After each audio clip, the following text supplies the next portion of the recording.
নমস্কাৰ বন্ধু বান্ধৱীসকল, মোৰ নতুন এটা ভিডিঅ'লৈ আপোনালোক সকলোকে স্বাগতম জনালোঁ।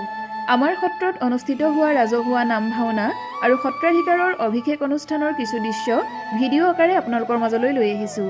আশা কৰিছোঁ আপোনালোকে ভাল পাব আৰু যদি কিবা ভুল আপোনালোকৰ দৃষ্টিত ৰৈ যায় নিশ্চয় যোগাত্মকভাৱে আঙুলিয়াই দিব। লগতে লাইক, কমেণ্ট, ছাবস্ক্ৰাইব কৰি চেনেলটো আগবাঢ়ি যোৱাত সহায় কৰিব বুলি আশা কৰিলোঁ। আমাৰ সত্ৰখন হৈছে শিৱসাগৰ জিলাৰ আঠখেল মৌজাৰ অন্তৰ্গত নামটি ৰজাবাৰী গাঁৱত অৱস্থিত শ্ৰী শ্ৰী দিহিং নমাটি সত্ৰ। কাল সংহতি থোলৰ এই সত্ৰখনিৰ প্ৰতিষ্ঠাকাল আনুমানিক 1830 চন বুলি ধৰা হয়। দিহিং নমাটি সত্ৰখনৰ প্ৰতিষ্ঠাপক হ'ল বৰযদুমণিদেৱৰ বংশধৰ বিনন্দ শ্যামদেৱ। অন্য এক তথ্যমতে ভৱানীপুৰীয়া গোপালদেৱৰ আজ্ঞাপৰ 12 আচাৰ্যৰ অন্যতম বৰযদুমণিদেৱৰ সৰু পুত্ৰ শ্ৰীকান্তদেৱে দিহিং নমাটিৰ মূল সত্ৰখনি স্থাপন কৰিছিল বুলি জনা যায়। দিহিং নমাটি সত্ৰৰ কেইবাটাও শাখা অসমৰ নাজিৰা, নামটি, নাহৰকটীয়া, ভজু, লখিমপুৰ, তেজপুৰ আদি বিভিন্ন ঠাইত বিস্তাৰিত হৈ আছে। দিহিং নদীৰ পাৰৰ পৰা আহি নামটি অঞ্চলত দিহিং নমাটি সত্ৰ প্ৰতিষ্ঠা কৰিছিল সিদ্ধিৰামদেৱে। গুৰু সম্প্ৰদায়ৰ ক্ৰমানুসাৰে প্ৰতিষ্ঠা কালৰ পৰা সপ্তবিংশতিতম সত্ৰাধিকাৰৰ আসনখন খালী হৈ থকাৰ বাবে যোৱা আঘোণ মাহৰ পূৰ্ণিমা তিথিত অৰ্থাৎ 26 নৱেম্বৰত সত্ৰৰ ৰাজহুৱা নাম ভাওনাৰ লগতে সত্ৰাধিকাৰৰ অভিষেক অনুষ্ঠানটি অতি সুন্দৰভাৱে অনুষ্ঠিত হৈ যায়। পুৱা 4:30 বজাত উষা কীৰ্তনেৰে দিনটোৰ কাৰ্যসূচী আৰম্ভ হয়।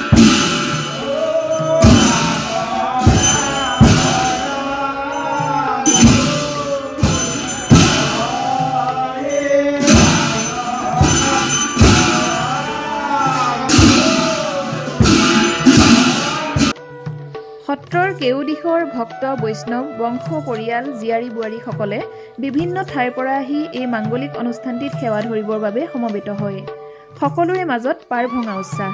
যিহেতু ৰাতিলৈ এই অনুষ্ঠানৰ লগতে সংগতি ৰাখি এখনি ভাওনা প্ৰদৰ্শনৰো ব্যৱস্থা কৰা হৈছে। ভাওনাত ভাও লোৱা কণ কণ ভাৱৰীয়াসকলেও কষ্টে ব্ৰতে থাকি দিনটোৰ সফল পৰিসমাপ্তিত অৰিহণা যোগায়।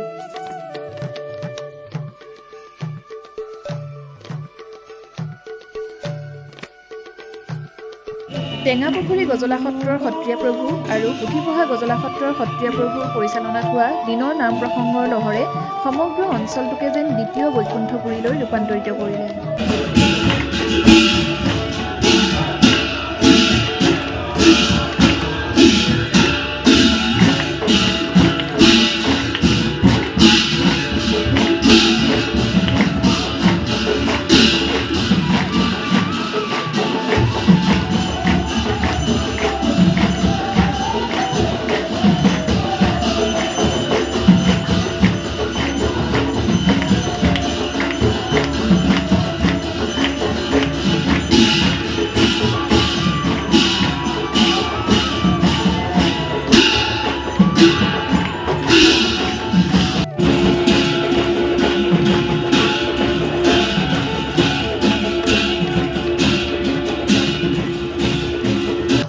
নাম প্ৰসংগৰ অন্তত সত্ৰাধিকাৰৰ নিৰ্মালী গ্ৰহণ কৰিবলগীয়া জ্যেষ্ঠ সত্ৰীয়া শ্ৰীযুত লীলকান্ত মহন্তদেৱক গায়ন বায়নৰ সহিতে নিজ গৃহৰ পৰা আদৰি অনা হয়।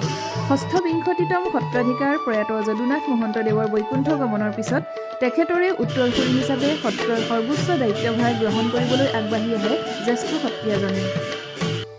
এই গাম্ভীৰ্যপূৰ্ণ অনুষ্ঠানত উপস্থিত থাকে বৰহোলাৰ শ্ৰী শ্ৰী ৰজনাখাট গজলা সত্ৰৰ সত্ৰাধিকাৰ শ্ৰীযুত লীলাকান্ত মহন্তদেৱ, যোৰহাটৰ শ্ৰী শ্ৰী লেটুকগ্ৰাম বৰসত্ৰৰ সত্ৰাধিকাৰ শ্ৰীযুত অজিত গোস্বামীদেৱ, তিতাবৰৰ সৰুঠাইৰ শ্ৰী শ্ৰী নগৰীয়া সত্ৰৰ জ্যেষ্ঠ সত্ৰীয়া শ্ৰীযুত গজেন মহন্তদেৱ, নগাঁৱৰ শ্ৰী শ্ৰী চৰিপুতা সত্ৰৰ জ্যেষ্ঠ সত্ৰীয়া শ্ৰীযুত লক্ষীকান্ত মহন্তদেৱ, টেঙাপুখুৰীৰ শ্ৰী শ্ৰী গজলা সত্ৰৰ ডেকা সত্ৰীয়া শ্ৰীযুত ভৈৰৱ মহন্তদেৱ, শ্ৰী শ্ৰী পুথিপঢ়া গজলা সত্ৰৰ ডেকা সত্ৰীয়া শ্ৰীযুত গোবিন মহন্তদেৱ, ভগামুখৰ শ্ৰী শ্ৰী চেঁচা সত্ৰৰ ডেকা সত্ৰাধিকাৰ শ্ৰীযুত লোকনাথ গোস্বামীদেৱ আৰু শ্ৰী শ্ৰী আদ্য গজলা সত্ৰৰ ডেকা সত্ৰীয়া শ্ৰীযুত নৱ মহন্তদেৱ।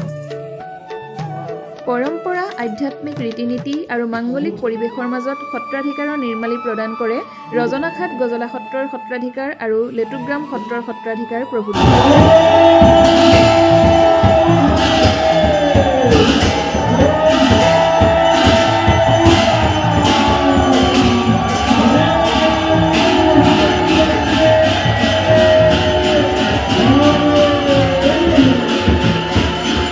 সত্ৰাধিকাৰৰ নিৰ্মালী গ্ৰহণ কৰি প্ৰভুজনাই সত্ৰৰ ডেকা সত্ৰাধিকাৰ শ্ৰীযুত থানেশ্বৰ মহন্তদেৱৰ সেৱা গ্ৰহণ কৰে আৰু দুয়োজনে সমিল মিলেৰে সত্ৰ পৰিচালনাৰ বাবে অংগীকাৰবদ্ধ হয়। সৰ্বশেষত ৰাজহুৱা সেৱা আৰু প্ৰসাদ বিতৰণেৰে দিনৰ কাৰ্যসূচীৰ জৱনিকা পৰে। ভিডিঅ'টো চোৱাৰ বাবে সকলোকে অশেষ ধন্যবাদ জনালোঁ। ভাওনাৰ দৃশ্যসমূহ আন এটা ভিডিঅ'ৰ মাজেৰে লৈ আহিম। পুনৰ লগ পোৱাৰ প্ৰতিশ্ৰুতিৰে আজিলৈ বিদায় মাগিলোঁ।